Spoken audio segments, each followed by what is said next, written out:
అందరికీ నమస్కారం. పాము, తేలు లేదా ఏదైనా విషపురుగు కరిచినప్పుడు ఏమేం పనులు చేయకూడదు అనేది నేనిప్పుడు చెప్తున్నాను.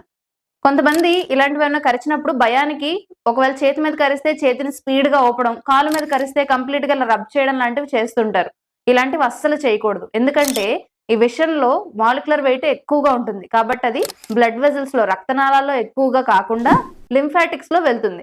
చేతిని ఇలా ఊపడం లేదా రబ్ చేయడం వల్ల ఈ లింఫాటిక్స్‌లో నుంచి విషం త్వరగా స్ప్రెడ్ అయిపోతూ ఉంటుందన్నమాట. అలాగే కొంతమంది నోటితో సక్ చేసి బయట ఊసేయడం, లేదంటే కొంతమంది కరిచిన చోట కాల్చడం లాంటివి కూడా చేస్తూ ఉంటారు. ఇలాంటివి చేయడం వల్ల ఒకసారి లోపలికి వెళ్ళిన విషం బయటికి రాదు సరికదా, లోకల్ ఇన్ఫెక్షన్స్ వచ్చే ప్రమాదం ఉంటుంది. కొంతమంది కరిచిన చోటకి పైన టైట్‌గా క్లాత్‌తో గాని, లేదంటే తాడుతో గాని కట్టేస్తుంటారు. పైకి విషం వెళ్ళిపోకుండా ఉంటుందనేసి.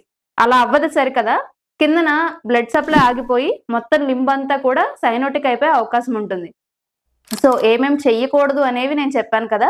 నెక్స్ట్ వీడియోలో ఇలాంటివేమైనా కరిచినప్పుడు ఏమేం చెయ్యాలి అనేది చెప్తాను. Thank you.